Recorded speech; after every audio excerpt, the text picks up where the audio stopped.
बिस्मिल्लाहिर्रहमानिर्रहीम। आज के इस वीडियो लेक्चर में हम लेक्चरशिप रिकमेंडेशन के बाद में होने वाले तमाम जो इन्फॉर्मेशन उसके मुतालिक बात करेंगे। जॉब डिस्क्रिप्शन, प्रेफरेंस, पोस्टिंग, पे, फैसिलिटीज, टर्म एंड कंडीशंस, वो तमाम चीज़ों को हम लेकर आएंगे अपनी डिस्कशन में।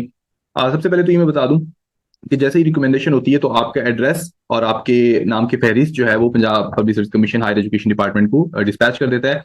और इस प्रोसेस में तकरीबन 1 to 3 वीक्स लगते हैं, टाइम पीरियड। अब इस दौरान में आपके पास याद रहे कि इस 1 to 3 वीक्स के दौरान हो सकता है कि आपको ऑफर लेटर मिल जाए या हो सकता है कि थोड़ा सा डिले हो जाए। अब ऑफर लेटर आपको जब डिस्पैच होते हैं तो ऑफर लेटर क्या होते हैं मैं आपको बता देता हूँ कि ऑफर लेटर इस तरीके से होते हैं जिसमें आपके यहाँ पर टॉप लेफ्ट कॉर्नर पर इस जगह पर आपका नाम और आपकी एड्रेस लिखा होगा, डेट जो है लिखी होगी उस जगह पर। और ये आपको बजरिया पोस्ट ऑफिस के थ्रू डिस्पैच किया जाता है।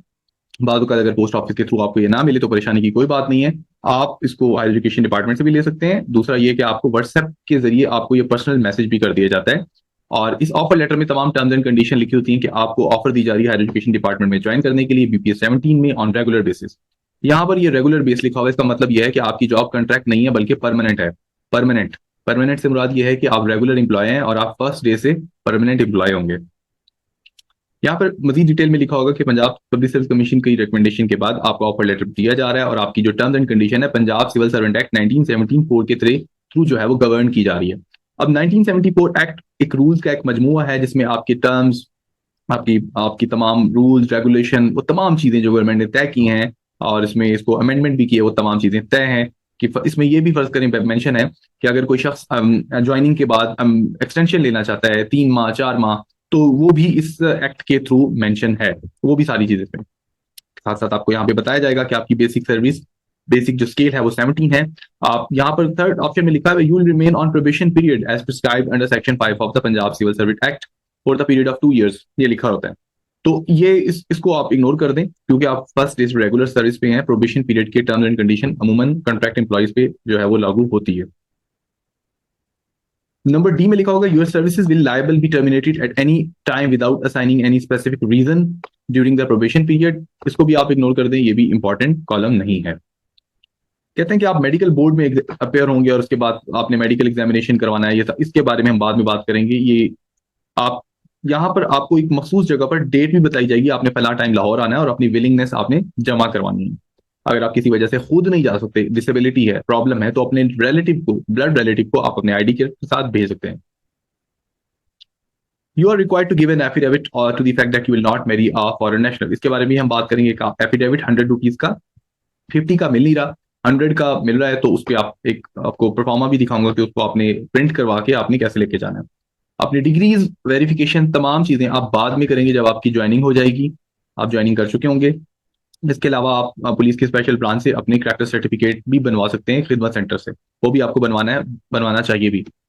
इसके साथ साथ आप अपनी place of posting order issue होने के 15 डेज के बाद ज्वाइन करेंगे। अब फर्ज करें अगर 15 डेज में आप नहीं ज्वाइन करते या कोई प्रॉब्लम हो जाता है आपको, तो फिर आपको 15 डेज के अंदर अंदर सेक्रेटरी हायर एजुकेशन डिपार्टमेंट को बजरिया डाक इतला देने की बिल्कुल जरूरत है कि आप बताएं कि आप क्यों 15 डेज के अंदर ज्वाइन नहीं कर रहे, क्या वजह है, क्या प्रॉब्लम है, तो आप इतला दें ताकि आपका कानूनी हक महफूज हो।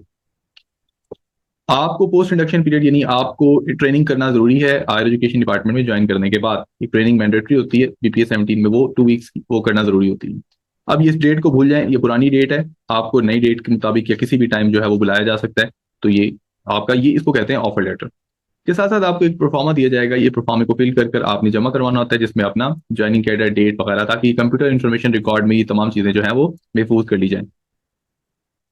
इसके साथ साथ जब आप लाहौर पहुंचते हैं तो आपको किन चीजों को लेकर आने के लिए कहा जाता है? आपको कहा जाता है कि आप ओरिजिनल सीएनएसआई और उसकी कॉपी, ऑफर लेटर जो आपने प्रीवियसली देखा उसको लेकर आएंगे, एक एफिडेविट लेकर आएंगे 100 रुपीज का, हलफनामा, बयान हल्फी वगैरह, एक्सेप्टेंस परफॉर्मा, या आपने एक्सेप्टेंस परफॉर्मा यही ऑफर लेटर के ऊपर ही आपने साइन करके इसको ही आपने एक्सेप्टेंस परफॉर्मा के तौर पर जमा करवाना होता है फोटो कॉपी पे। जिसको ऑफर लेटर है ना, इसी को एक्सेप्टेंस परफॉर्मा। एफिडेविट के ऊपर आप ये हाथ से भी लिख सकते हैं, प्रिंट भी करवा सकते हैं, जिसमें आप अपना नाम यहाँ पर आई मोहम्मद इकबाल या आयशा या मारिया डॉटर ऑफ, जो भी वालिद का नाम है यहाँ लिखेंगे। I been selected as recommended by PPSC Punjab फलां एज ए लेक्चरर इंग्लिश, किस सब्जेक्ट में ये लिखना है, और नीचे आप ये लिखेंगे। अगर आप पहले से भी शादीशुदा हैं तो भी आप बनवा लें तो कोई हर्ज नहीं है, और अगर आप अनमैरिड हैं तो भी बनवा लें, तो जरूर बनवाएं। तो ये आपका जो है वो सारा तरीकाकार है।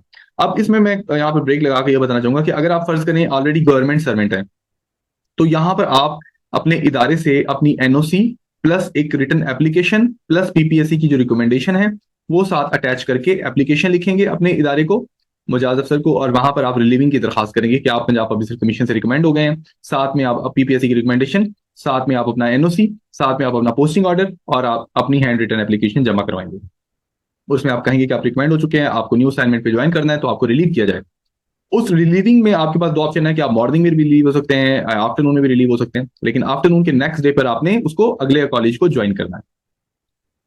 तो ये तरीकाकार है आपका प्रीवियस डिपार्टमेंट से लीव करने का। अगर आपका डिस्ट्रिक्ट तब्दील नहीं होता, मसलन आप मुल्तान डिस्ट्रिक्ट में हैं और पहले स्कूल डिपार्टमेंट में काम कर रहे हैं, किसी भी जॉब में कर रहे हैं, और आपका डिस्ट्रिक्ट तब्दील नहीं होता, आप मुल्तान में ही किसी कॉलेज में आपकी पोस्टिंग हो जाती है, तो फिर आपको जो अपना स्टेशन है, अब फिर आपको अपनी लास्ट पे सर्टिफिकेट भी बनवाना होगा। खैर वो हर सूरत में बनेगा, दोनों सूरतों में बनेगा, लेकिन फिर आपको एलपीसी के लिए थोड़ी सी ज्यादा जद्दोजहद करनी पड़ेगी, क्योंकि उस एलपीसी को अगर आप मुल्तान से लाहौर ट्रांसफर हो गया, लाहौर या हैदराबाद चकवाल हो गया ट्रांसफर, तो फिर आपको इस एलपीसी को फाइनलाइज करवा के बजरिया डाक दूसरे इलाके में भिजवाना होगा।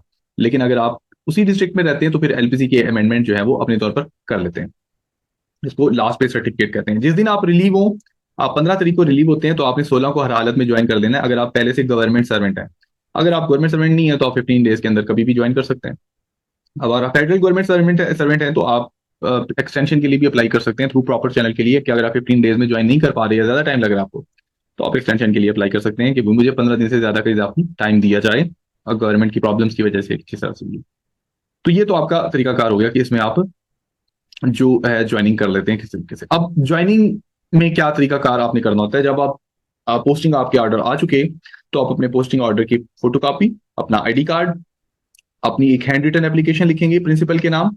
इसके साथ साथ आप जो है प्रिंसिपल को दरखास्त करेंगे कि आप रिसेंटली सिलेक्ट हुए हैं और ये आपका पोस्टिंग ऑर्डर है और आपको ज्वाइन किए जाने की इजाजत दी जाए, और प्रिंसिपल उस पर साइन करेगा। उसके बाद आपका एक ऑनलाइन परफॉर्मा डाउनलोड किया जाएगा, जिसको कहते हैं charge assumption report. Charge assumption report, उस चार्ज पर आप साइन करेंगे, उसकी 10 कॉपियां होंगी, और जो मुख्तलिफ महकमे में जाएंगी उसमें से एक कॉपी आपकी पर्सनल कॉपी होगी, एक कॉपी आपकी अकाउंट ऑफिस में जाएगी। उसको आप अपने पास भी रख सकते हैं ताकि आप अकाउंट के मामला दुरुस्त करवा सकें। उसके फौरन बाद आप अपनी डिग्रीज अगर वेरीफाई नहीं है तो वो करवाएंगे। उन डिग्रीज की वेरीफाई जो है वो अकाउंट ऑफिस में चाहिए होती है। आपको अकाउंट ऑफिस में अपना जो एक चेंज स्लिप है, इसको कहते हैं चेंज फॉर्म प्लस आप साथ में अपना पीपीएससी की रिकमेंडेशन, अपना पोस्टिंग ऑर्डर, अपनी चार्ज एजम्पशन रिपोर्ट, इसके साथ साथ आप अपना जो डिग्रीज हैं, पुलिस वेरिफिकेशन है जो कि आप खिदमत सेंटर से करवाएंगे, इसके साथ साथ आप अपना मेडिकल का एक लेटर बनवाएंगे प्रिंसिपल से। मेडिकल से आप किसी भी जिस इलाके में भी आप मुल्तान में है तो MS Nishtar hospital Multan, principal आपका खत लिखेगा और उसमें लिखेगा कि ये एम्प्लॉय नया सिलेक्ट हुआ है, इसका मेडिकल एग्जामिनेशन किया जाए और मेडिकल रिपोर्ट जमा करवाई जाए। तो ये आप लेटर लेकर एमएस के पास जाएंगे, वो इसको साइन करेगा, फिर आपकी पर्चियां बनेंगी, मुख्तलिफ हेपेटाइटिस बी सी टेस्ट, आई साइट वगैरह का टेस्ट, वो सारे टेस्ट आपके 1-2 दिन में हो जाएंगे। उस 2 दिनों की आप लीव लेंगे अपने कॉलेज से, और उसके बाद आपकी मेडिकल फिटनेस बन जाएगी। तो उस मेडिकल फिटनेस को आप उस फाइल के साथ लगाएंगे जो आप अकाउंट की फाइल तैयार करवा रहे हैं, या आप खुद भी करवा सकते हैं, अपने कॉलेज की किसी क्लर्क से भी करवा सकते हैं। तो आप मेडिकल फिटनेस अपनी साथ अटैच करेंगे, तो ये आपकी पे की सारी फाइल तैयार होगी। ये आपकी तैयार होने के बाद हर महीने की 10 से पहले पहले पहुंच जानी चाहिए। अगर आपने 10 के बाद जमा करवाई तो ये आपकी पे अगले महीने नहीं आएगी, हो सकता है 1 या 2 माह बाद लेट आ जाए। कभी भी तनख्वाह इकट्ठी वसूल नहीं होती, बल्कि नेक्स्ट मंथ के हिसाब से जो है वो मिलती है। मसलन आपने फर्ज करें 15 जून को ज्वाइन किया, तो और आपकी तनख्वाह जो है वो नेक्स्ट मंथ मुमकिन है कि नहीं आए, और 15 जून अगला मंथ है जुलाई, और उसके बाद है अगस्त।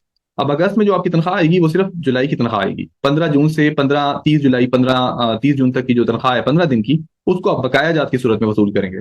उसके लिए आपको अलग से एरियर्स का बिल बनवाना होगा, और उस पर आप खुद से अपने साइन करवा के बिल जमा करवा सकते हैं अकाउंट ऑफिस में हर महीने की 10 से पहले।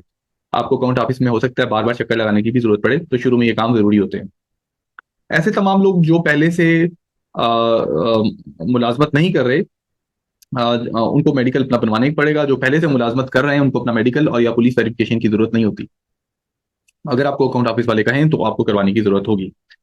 ये आपकी पे स्लिप है। बेसिक सैलरी आपकी 45,000 plus convince allowance, special allowance, और इसमें शो हो सकता है कि कुछ अलाउंस कम हो, ये मुझे इसके बारे में इतना इल्म नहीं है, लेकिन अराउंड मेरे अंदाजे के मुताबिक 60 to 65,000 आपकी स्टार्टिंग सैलरी होगी। अगर आप किसी हार्ड एरिया कॉलेज में पोस्टिंग है तो प्लस 3000 एक्स्ट्रा ऐड कर लें। अगर आपने एमफिल किया हुआ है तो 5000 प्लस उसमें ऐड कर सकते हैं। एमफिल अलाउंस के लिए आपको पहले से जो है वो रुजू करना पड़ेगा, अपनी डिग्रीज वगैरह बतानी पड़ेगी कि आप एमफिल क्वालिफाइड है, ताकि आपको अलाउंस स्टार्ट से ही लगे। अगर आप एमफिल कर रहे हैं तो उसके मुकम्मल होने का इंतजार कीजिएगा। जॉब डिस्क्रिप्शन, कॉलेज में आप जब ज्वाइन करते हैं तो आपको क्या क्या की ड्यूटीज दी जा सकती हैं। टीचिंग ऑफ क्लासेस सबसे पैरामाउंट इंपॉर्टेंस क्लासेस जो ड्यूटीज है। डिसिप्लिन से मुतल्लिक कोई भी ड्यूटी आपको दी जा सकती है। किसी भी जो है काम के आप फोकल पर्सन बनाए जा सकते हैं। इसके अलावा किसी भी गेमिंग की एक्टिविटीज, स्पोर्ट्स एक्टिविटीज में, को करिकुलर एक्टिविटीज में, बज़्म अदब एक्टिविटीज में आप कर सकते हैं। आपको दिया जा सकता है किसी एडमिनिस्ट्रेटिव काम में आपको जॉब दी जा सकती है। इसके साथ साथ आप किसी भी जो है रिस्पॉन्सिबिलिटी के फोकल पर्सन बन सकते हैं, मिसालन ऑडिट एंड अकाउंट, या फिर आप करिकुलर एक्टिविटीज या डिसिप्लिन रिलेटेड एक्टिविटीज जो है उनके वो आप कर सकते हैं। इसके अलावा examination duties, paper sector duties, वो एडिशनल ड्यूटीज होती हैं, उनका मुआवजा अलग मिलता है, वो भी आपके जिम्मे है। ऐसी भी कोई ड्यूटी जो हुकूमत आप तफवीज करे आप उसे इनकार नहीं कर सकते। इलेक्शन कमीशन की ड्यूटीज जिसमें आप जो है वो ड्यूटी अंजाम करते हैं, इस तरह की तमाम ड्यूटीज जो है वो आपको करनी होंगी। प्रिंसिपल जो भी आपको ड्यूटी आपको कहे, specially teaching plus curricular activities related, तो वो ड्यूटी भी जो है आपको करनी होगी। इसके साथ साथ तमाम जो सरकारी मुलाजमीन है उनके ऊपर ये इतलाक भी होता है कि वो अपनी सियासी वाबस्तगी बिल्कुल भी ना करें, और कहीं भी फेसबुक, सोशल मीडिया पर किसी सियासी वाबस्तगी का इजहार करने से दूर रहें। तो ये टर्म्स एंड कंडीशन भी एप्लीकेबल होते हैं।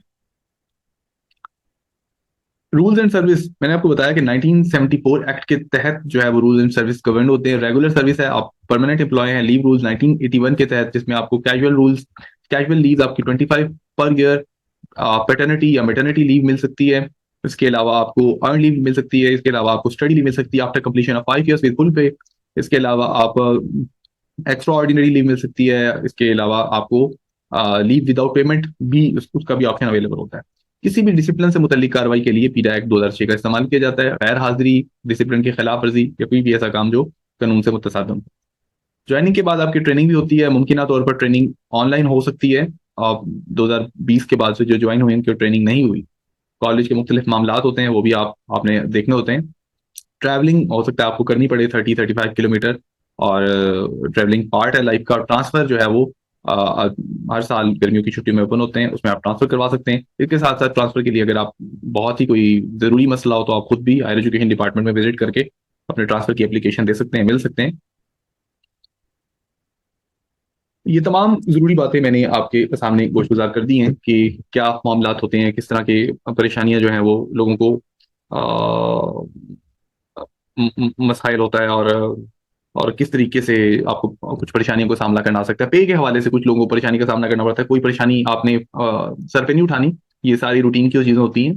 हो सकता है 1 महीने तनख्वाह ना आए, 2 ना आए, 2 महीने ना आए, तो उसको परेशान होके होने की कोई जरूरत नहीं है। आप विजिट करें, अपने इतराजा दूर करवाएं अपनी फाइल के, अपने साथियों के साथ अच्छा ताल्लुक रखें, प्रोफेशनलिज्म का सामना करें। मजाक ऐसे करें जो अदब से रिलेटेड हो या फिर आपके प्रोफेशन से रिलेटेड हो। स्टूडेंट्स की पर्सनल चीज़ों को स्टाफ रूम में डिस्कस मत कीजिएगा। इसके अलावा अपने कोलीग के बारे में कोई ऐसी बात ना करें जो बाद में उन तक पहुंचे, जो नागवार गुजरे। और इसके अलावा डिसिप्लिन का अच्छा ख्याल रखें। अपने स्पेशली अपनी ड्रेसिंग एटिकेट्स का अच्छे से आपको ख्याल रखने की जरूरत है। मेल और फीमेल स्टाफ खुले जूते या बिल्कुल एक मखसूस स्टाइल जो कि बच्चों को मुनासिब ना लगे, या एक आपके ड्रेस कोड के बरखिलाफ हो, उसको उसको पहनने की कोई जरूरत नहीं है। के साथ साथ सैलरी का मैं आपको जिक्र कर चुका हूँ। आपकी जो लीव है, लीव का मैं आपको बता चुका हूँ कि लीव किस तरीके से आप लेंगे। लीव का तरीका ये है कि आप एट स्ट्रेच कैजुअली 10 डिमांड कर सकते हैं, कोई परेशानी हो। एक चीज जो बेनिफिट मैं बताना भूल गया कि अस्पताल के मुतालिक अक्सर लोगों को नहीं इल्म होता। फर्ज करें आप किसी गवर्नमेंट हॉस्पिटल में जाते हैं और वहां पे आपको इलाज की जरूरत है, तो याद रहे कि वहां पर टेस्टिंग की फीस होती है। हर टेस्ट की फीस होती है 50, 200, 500, 600। तो अगर आप गवर्नमेंट एम्प्लॉय हैं तो आप अपने कॉलेज से प्रिंसिपल से डॉक्यूमेंट बनवाएंगे। डॉक्यूमेंट में आपके बारे में जरूरी इतलात दी होंगी, क्या ये गवर्नमेंट एम्प्लॉय है, BPS 17 पर है, और इसका ID कार्ड और ये इस तरह से है। उस डॉक्यूमेंट में उस MS को मुखातिब करके बताया गया होगा। उस लेटर को आप एक फोटो कापी एक्स्ट्रा करवाएं और MS से काउंटर साइन करवाएं। इसका नतीजा ये होगा कि आपके तमाम अस्पताल में आउटडोर के टेस्ट भी फ्री हो जाएंगे, और अगर खुदा ना खास्ता आपको दाखिले की जरूरत पड़ती है तो आपको एक VIP वार्ड में या VIP एक अलग कमरा या साइड रूम की फैसिलिटी जो है वो भी मिलती है, जिसमें आप जो है अपनी फैमिली के साथ रह सकते हैं, आपके पेरेंट्स वगैरह जो भी।